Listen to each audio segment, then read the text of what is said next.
FY 2024-25 অর্থবছরে Maddox films যে ধরনের আর্থিক পারফরম্যান্স দেখিয়েছে তা আসলে ভারতের কন্টেন্ট স্টুডিও দুনিয়ায় খুব কমই দেখা যায়, বিশেষ করে এমন একটি ব্যানারের ক্ষেত্রে যারা সচেতনভাবেই মিড বাজেট কনসেপ্ট ড্রিভেন সিনেমার বাইরে যেতে চায়নি। এই একটি বছরেই দীনেশ ভিজানের সংস্থা রাজস্ব করেছে 1041.88 কোটি টাকা এবং নিট মুনাফা দাঁড়িয়েছে 227.34 কোটি টাকা, যার অর্থ নেট মার্জিন প্রায় 21.8%। সংখ্যাগুলো শুধু বড় নয়, বরং ধারাবাহিকতা ও দক্ষতার গল্পও বলে, কারণ এই একই মডেল ধরে রেখেই ম্যাডক তাদের সবচেয়ে বড় এবং একই সঙ্গে সবচেয়ে লাভজনক বছরের একটিতে পৌঁছেছে। সাধারণত দেখা যায় ব্যবসা যত বড় হয় মার্জিন তত চাপের মুখে পড়ে, কিন্তু এখানে উল্টো চিত্র। FY 2023-24 সালে যেখানে ম্যাডকের রাজস্ব ছিল 380.93 কোটি টাকা এবং নিট লাভ 79.59 কোটি টাকা, মার্জিন ছিল 20.9%। সেখান থেকে মাত্র এক বছরের ব্যবধানে টপ লাইন প্রায় 3 গুণ এবং প্রফিটও প্রায় 3 গুণ হয়েছে, অথচ মার্জিন একই 20 থেকে 22% মধ্যেই রয়ে গেছে। এই ধারাবাহিকতা বলছে যে এখানে সাফল্য হঠাৎ করে আসেনি, বরং একটি স্পষ্ট পরিকল্পনা, দীর্ঘমেয়াদী দৃষ্টিভঙ্গি এবং কন্টেন্টের ওপর গভীর আস্থার ফল। আগের বছরটি চালিত হয়েছিল যারা হাটকে যারা বাজকে, চোর নিকলকে ভাগা, সজনী শিন্দে কা ভাইরাল ভিডিও এবং 2024 সালের শুরুতে মুক্তি পাওয়া তেরি বাতোমে এসা উলঝা জিয়ায়ের প্রাথমিক সাফল্যের ওপর ভর করে।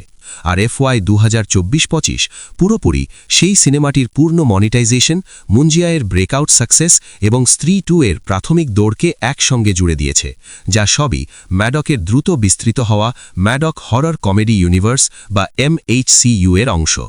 এই ইউনিভার্স শুধু বক্স অফিসের গল্প নয়, বরং এটি একটি ব্র্যান্ড, একটি পরিচিত স্বর এবং দর্শকের সঙ্গে দীর্ঘমেয়াদী সম্পর্ক তৈরির কৌশল। যদি একটু পেছনে ফিরে FY 2013-14 থেকে FY 2024-25 পর্যন্ত প্রায় 12 বছরের যাত্রাপথ দেখি, তাহলে একটি পরিষ্কার প্যাটার্ন চোখে পড়ে।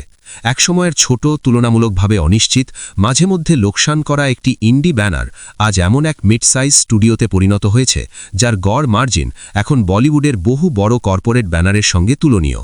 এই পুরো সময়ে ম্যাডকের গড় বার্ষিক রাজস্ব প্রায় 208 কোটি টাকা এবং গড় নিট মুনাফা প্রায় 44 কোটি টাকা, অর্থাৎ গড় নেট মার্জিন প্রায় 21%। আর যদি শুধু গত 5 বছরের দিকে তাকানো যায়, তাহলে এই গড় আরও বেড়ে দাঁড়ায় প্রায় 394 কোটি টাকার রাজস্ব এবং 78 কোটি টাকার নিট লাভে, যেখানে মার্জিন প্রায় 19.7%। এই সংখ্যাগুলো কেবল হিসাবের খাতা নয়, বরং একটি স্টুডিওর পরিণত হওয়ার গল্প। সৃজনশীল দিক থেকে এই ইনফ্লেকশন পয়েন্টটা খুব স্পষ্ট।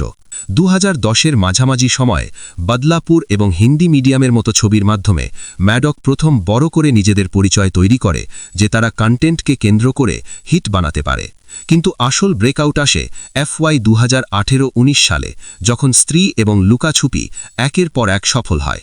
এই দুটি ছবি শুধু বক্স অফিসে টাকা আনে তা নয়, ম্যাডকের ব্র্যান্ডকেও স্থায়ীভাবে বদলে দেয়। পরের বছর FY 2019-20-তে সেই ধারাবাহিকতা আরও শক্ত হয়। বালা, লুকাছুপির ধারাবাহিক প্রভাব, মেড ইন চায়না, অর্জুন পাটিয়ালার মতো ছবির মাধ্যমে। এই সময় ম্যাডকের মডেল পুরোপুরি স্পষ্ট হয়ে যায়। মিড বাজেট, অভিনেতা কেন্দ্রিক, আইডিয়া ফার্স্ট সিনেমা, যেগুলো শহুরে দর্শকের কাছে গ্রহণযোগ্য, আবার স্যাটেলাইট এবং OTT প্ল্যাটফর্মেও সহজে ভ্যালু তৈরি করতে পারে, বড় টেন্টপোল বাজেট ছাড়াই। কোভিডের সময় গোটা ইন্ডাস্ট্রি যেমন ধাক্কা খেয়েছিল, ম্যাডকও তার বাইরে ছিল না। তবু মিমি 2021 সালে ভারতে OTT রিলিজ এবং রুহির মতো ছবির মাধ্যমে ব্যানারটি দৃশ্যমান থেকেছে, প্রাসঙ্গিক থেকেছে। FY 2021-22 ছিল পোস্ট প্যান্ডেমিক রিসেটের প্রথম বড় বছর, যেখানে ম্যাডক 26.7% মতো শক্তিশালী নেট মার্জিন দেখায়। এর পেছনে বড় কারণ ছিল থিয়েট্রিক্যাল এবং OTT দুই মাধ্যমেই নির্ভরযোগ্য কন্টেন্ট সরবরাহকারী হিসেবে নিজেদের অবস্থান। এই সময়েই ভেরিয়ার মাধ্যমে হরর কমেডি অ্যাম্বিশন আরও বড় আকার নেয় এবং ধীরে ধীরে প্রস্তুত হয় ম্যাডক হরর কমেডি ইউনিভার্সের ভিত্তি, যা লোককথা, মিথ এবং সমসাময়িক গল্প বলার ভিন্নধর্মী মিশ্রণে তৈরি। স্ত্রী, ভেরিয়া, মুঞ্জিয়া, স্ত্রী 2, থাম্মা, এই সবগুলো মিলে একটি ইউনিভার্স তৈরি হয়েছে যেখানে দর্শক শুধু একটি সিনেমা নয়, বরং একটি চলমান জগতের অংশ হতে চায়। FY 2022-23 কাগজের কলমে তুলনামূলকভাবে মিউট দেখালেও বাস্তবে সেটি ছিল একটি ক্লাসিক ইনভেস্টমেন্ট ইয়ার। নতুন চরিত্র, নতুন বিশ্ব, নতুন ফ্র্যাঞ্চাইজ তৈরিতে বড় খরচ হয়, যা সঙ্গে সঙ্গে লাভে রূপান্তরিত হয় না। কিন্তু সেই বিনিয়োগের ফল স্পষ্ট হয়ে ওঠে পরের 2 বছরে, বিশেষ করে যখন ম্যাডক প্রাইম ভিডিওর সঙ্গে 8টি ছবির একটি গ্লোবাল লাইসেন্সিং ডিল সাইন করে, যা নিশ্চিত করে যে তাদের আগামী হরর কমেডি এবং ড্রামাগুলো থিয়েট্রিক্যাল রানের পর বিশ্বব্যাপী একটি শক্তিশালী স্ট্রিমিং রানও পাবে। এই 12 বছরের যাত্রায় সবচেয়ে চোখে পড়ার মতো বিষয় হল স্কেল ঠিকঠাক হলে ম্যাডকের মার্জিন কতটা ধারাবাহিকভাবে উচ্চ থাকে।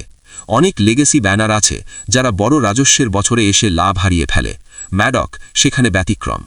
FY 2018-19, FY 2019-20, FY 2021-22, FY 2023-24 এবং FY 2024-25 এই বছরগুলোতে নেট মার্জিন মোটামুটি 20 থেকে 35% মধ্যে ঘোরাফেরা করেছে। ইন্ডাস্ট্রি অবজারভারদের কাছে এই সংখ্যাগুলো এখন আর কোনো বিচ্ছিন্ন ঘটনা নয়, বরং একটি ব্লুপ্রিন্টের মতো। ফ্র্যাঞ্চাইজ নির্ভর মিড বাজেট সিনেমা, শক্তিশালী OTT পাইপলাইন এবং কড়া খরচ নিয়ন্ত্রণ একসঙ্গে থাকলে 300-400 কোটি টাকার টেন্টপোল বাজেট ছাড়াই ডাবল ডিজিট, এমনকি 20%-এরও বেশি নেট মার্জিন তৈরি করা যায়। ম্যাডক হরর কমেডি ইউনিভার্স যত বড় হচ্ছে, প্রশ্নটা আর এটা নয় যে ম্যাডক হিট দিতে পারবে কিনা, বরং প্রশ্নটা হলো একসময়ের আউটসাইডার ব্যানার কিনা কোনোদিন প্রতিষ্ঠাগত বড় স্টুডিওর মতো আচরণ না করেই হিন্দি সিনেমার সবচেয়ে ধারাবাহিকভাবে লাভজনক স্টুডিওগুলোর একটিতে পরিণত হতে পারে। এবং এখনও পর্যন্ত সংখ্যাগুলো বলছে যে সেই সম্ভাবনাটা আর কাগজে নয়, বাস্তবেই ধীরে ধীরে তৈরি হয়ে যাচ্ছে।